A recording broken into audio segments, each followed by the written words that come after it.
पवन जी, आपने अपनी कुंडली भी भेजी है और साथ में जो आपका ये वास्तु का मैप है उसके अकॉर्डिंग आपने जो चीज़ें पूछी हैं इसमें कि मेरा घर का जो मुख्य द्वार है वो एक बड़ी बिल्डिंग के सामने आता है और उसके सामने स्कूल भी है।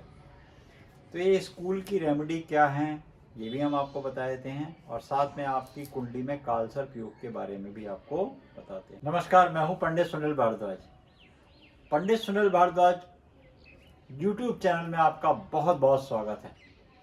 अगर अभी तक आपने चैनल को सब्सक्राइब नहीं किया तो सबसे पहले इसको सब्सक्राइब कर लीजिए ताकि अगली वीडियो की नोटिफिकेशन आपके पास आ सके और आप उसका फ़ायदा भी भरपूर उठा सके। आज हमने बहुत सारे क्वेश्चंस लिए हैं, उसमें से वीडियो बनी हुई है। इसमें पवन जी ने हमारे से क्वेश्चन पूछा है कि मेरा एक मकान है जो बड़ी बिल्डिंग और एक मंदिर के सामने पड़ता है, इसकी क्या वास्तु रेमेडी है। और इन्होंने पूछा है कि विषाक्त कालसर्प योग कैसे बनता है। कालसर्प योग कैसे बनता है इसको आप प्रॉपर तरीके से समझाइए कुंडली बनाकर। तो हम बिल्कुल एक प्रयास करते हैं, कुंडली बनाकर भी इसको समझाते हैं और आपका वास्तु दोष भी निवारण करते हैं।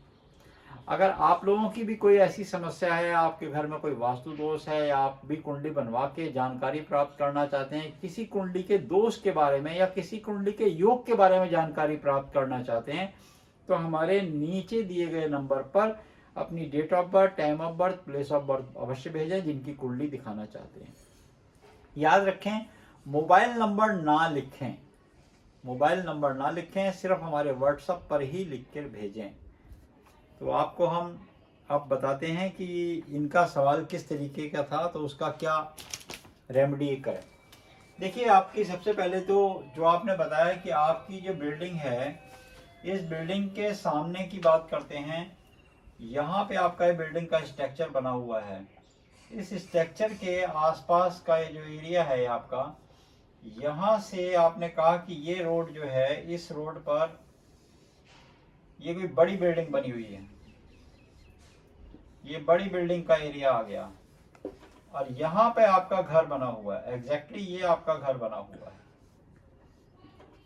ये आपका घर है। इस घर में अब आप जहाँ रहते हैं ये कंपाउंड में, ये बिल्डिंग आपके घर से ऊंची है और यहाँ पर ईस्ट है और ये वेस्ट है, तो सूरज की पहली किरण आपके घर पर आएगी।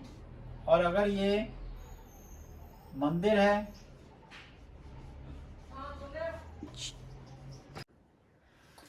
जब आपकी बिल्डिंग के सामने स्कूल, टेंपल या कोई ऐसा बिल्डिंग जो बहुत हाइट लिए हुए हो आपकी बिल्डिंग से, तो याद रखिएगा आपकी बिल्डिंग की हाइट जितनी भी होगी, हाइट, इसकी हाइट अगर आपकी बिल्डिंग से प्लस है,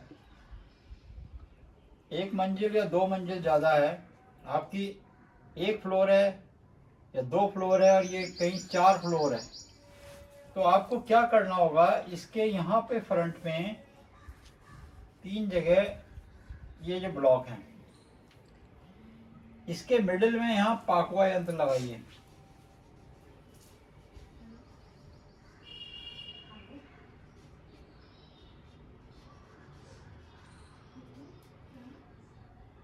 इस बिल्डिंग के सामने बाकी जो रेस्ट एरिया ये मिलेगा आपको, एक दो तीन ब्लॉक, इसके बाद ये रेस्ट एरिया जो मिलेगा, इस रेस्ट एरिया पे यहाँ पर ईस्ट फेसिंग में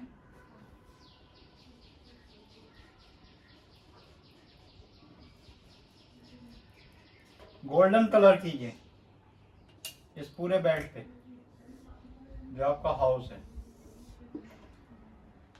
ऐसा करने से इसका दोष कहीं हद तक आप पे कम होगा।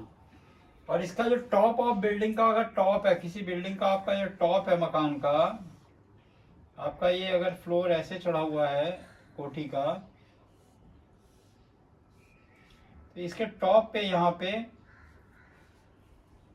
भी एक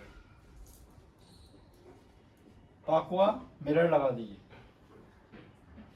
उससे जब वो इस तरीके का होगा, उससे बिल्डिंग मिनिमाइज हो जाएगी, ये बिल्डिंग मिनिमाइज हो जाएगी। अब बात आती है कि आपने जो क्वेश्चन दूसरा पूछा था कि मेरी कुंडली के अंदर क्या कालसर्प दोष है या नहीं है। कि कालसर्प योग विषाक्त कैसे बनता है और किस तरीके से आप उसे समझ सकते हैं। यहां पर हम देखते हैं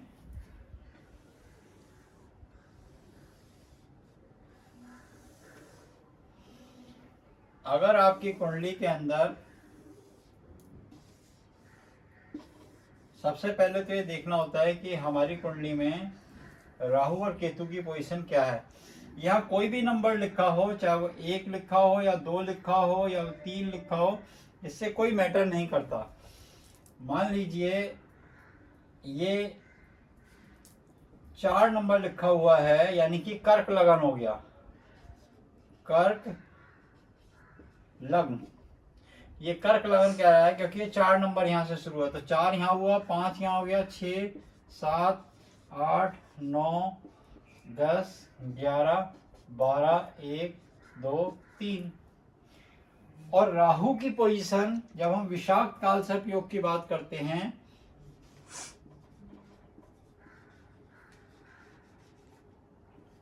विषाक्त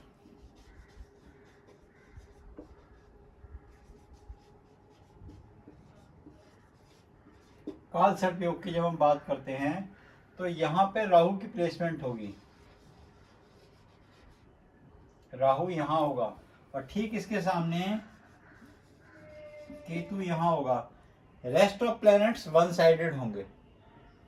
तब आपका यहां राहु होने से, यहां राहु की प्लेसमेंट आ गई, तो राहु होने से यहां पर सीधी एक तरफ राहु, दूसरी तरफ केतु, काल और सर्प, इनके नक्षत्र स्वामी के हिसाब से काल और सर्प। ये हम देखते हैं राहु है, राहु भरणी नक्षत्र हुआ, नक्षत्र का स्वामी हो गया यम, यम यानी कि काल, ये हमारा काल हो गया। ऐसे ही अश्लेषा नक्षत्र केतु का हुआ, केतु का नक्षत्र अश्लेषा हुआ, नक्षत्र स्वामी यहाँ पर सर्प, अब काल प्लस सर्प। अब ये काल और सर्प एक योग बन गया। इस प्रकार से आपने जो पूछा कि कैसे वो योग बना, वो योग इस कारण से बना। बिल्कुल इसको स्पष्ट रूप से समझ लीजिए, एक बार फिर से दोबारा समझ लीजिए कि किसी भी कुंडली में कोई भी भाव में, यहाँ ये नहीं है कि ये कर्क लगन की है, यहाँ पर लगन भी आपका बदल सकता है, या सिंह लगन भी हो सकता है, कोई और लगन, तो यह गिनती 6 से शुरू हो जाएगी।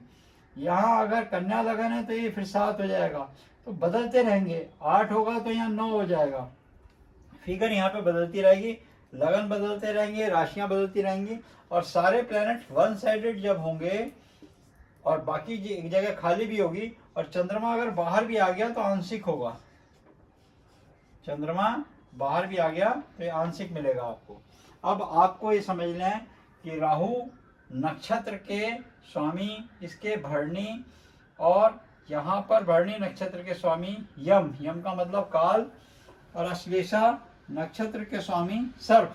जब काल और सर्प को जोड़ोगे दोनों नक्षत्रों के स्वामियों को, तो यहाँ पर क्या होगा, वो काल सर्प योग बन जाएगा, क्योंकि एक योग बना।